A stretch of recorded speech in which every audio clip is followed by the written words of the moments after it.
In the dead of the night, I drove down the deserted road, only to see a woman's face in my rearview mirror. There was nothing else around, just the hum of my car engine and the faint glow of my headlights illuminating the path ahead. As I glanced at the rearview mirror to check for any trailing vehicles, I saw her. A woman's face, pale and stern, stared back at me. There was no one else in the car. The back seat was empty, and yet, there she was, her face reflected in the mirror. Her gaze was piercing, her eyes filled with an eerie melancholy that seemed to reach out from the mirror, chilling me to the bone. It felt as if cold fingers had wrapped around my heart, squeezing the warmth out of it. My hands tightened on the steering wheel, knuckles turning white. The woman's face held an expression that was hard to decipher. Was it sorrow? Was it regret? Or was it a plea for help? I could not tell. Her features were ethereal, almost ghostly, and the glow from the car's interior lights gave her an otherworldly aura. As quickly as she had appeared, she vanished. One moment she was there, her eyes locked onto mine, and the next, she was gone. The mirror reflected nothing but the darkness of the night outside. The back seat was just as empty as it had been before her face had appeared. The terror I felt was real and raw. The hairs on the back of my neck stood on end, my heart pounded in my chest, and my hands trembled on the steering wheel.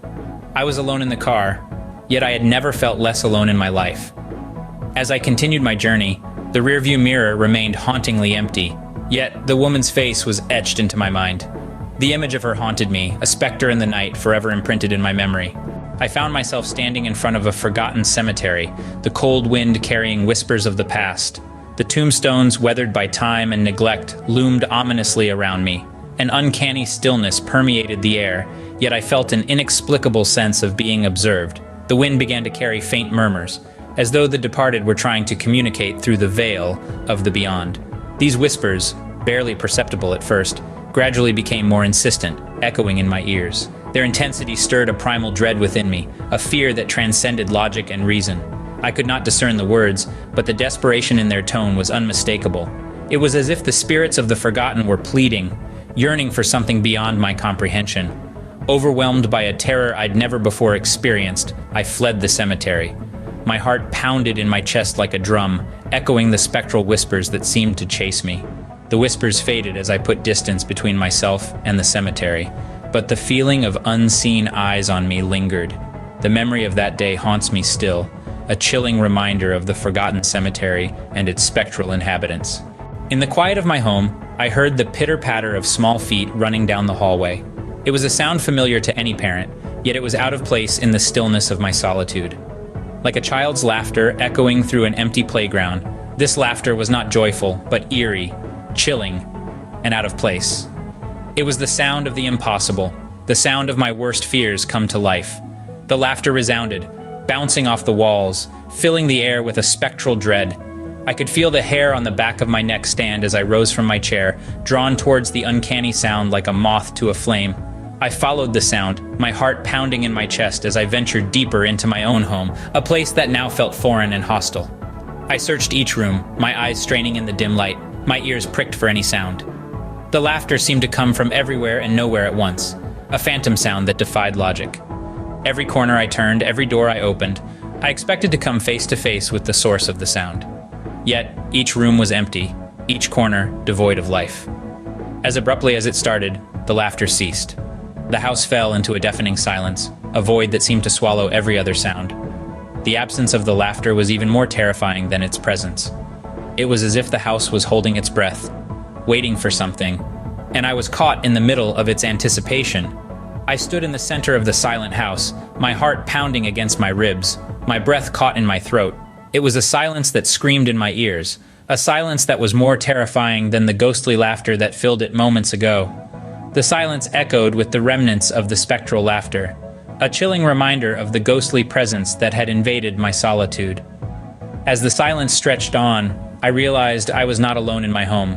I was sharing it with a spectral child, a ghostly presence that had made itself known through laughter and running feet. And as I stood there, in the heart of the silence, I knew that my home would never be the same again. The silence of the house was more terrifying than the ghostly laughter that filled it moments ago. I checked into room 217, unaware of the chilling history it held. The room seemed ordinary, nothing out of the ordinary at first glance, but as the hours ticked by, the eerie nature of the room began to surface. Objects started to move on their own, sometimes subtly, sometimes quite noticeably.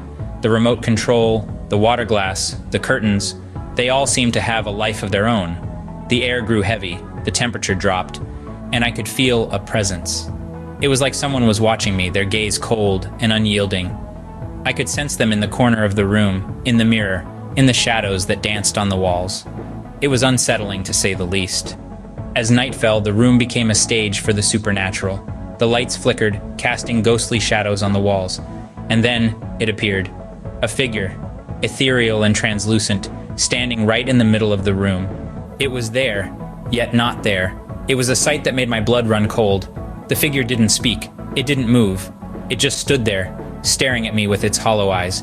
It was a sight I'll never forget, a sight that still haunts my dreams. I could feel its sorrow, its anger, its longing. It was a spirit, trapped in room 217, unable to move on. I spent the remainder of the night in a state of fear, every creak, every rustle sending shivers down my spine. As the first rays of dawn broke through the window, the figure vanished, leaving behind an eerie silence. I was alone, yet not alone. I checked out of room 217, leaving behind more than just my luggage. I left behind a piece of my skepticism, a piece of my courage, and a piece of my heart. Room 217 changed me, made me realize that there are things in this world that we can't explain, things that we can't understand, and sometimes it's better to leave them be. It was an ordinary day until I picked up the phone to a voice from the other side. The day had started out like any other. I was going about my usual routine when a call came in, an unknown number flashing on the screen. A sense of unease washed over me, but curiosity got the better of me, and I answered. The line crackled with static, but underneath the white noise, I could hear a faint whispering. The hairs on the back of my neck stood up. The whispers were unintelligible, but they had a chilling quality that sent shivers down my spine. I tried to ask who was on the other line, but the whispers only grew louder, more frantic. A cold wave of fear washed over me, and I hung up the phone. But the phone rang again, the same unknown number. I stared at the screen, my heart pounding in my chest. I hesitated, then answered. The whispers were back, louder than before, a cacophony of voices that filled my ears and made my blood run cold. I hung up again, my hands shaking. The phone rang a third time, a fourth time. Each time, the same eerie whispers filled the line, growing louder and more insistent. I couldn't understand the words, but the tone was unmistakable. It was pleading, begging. I could feel my heart pounding in my ears, my breath coming in short gasps. I couldn't take it anymore. I disconnected the phone, hoping to put an end to the haunting calls. But silence didn't bring relief. The echoes of the whispers lingered in the room, seeping into the walls, the furniture, my very bones.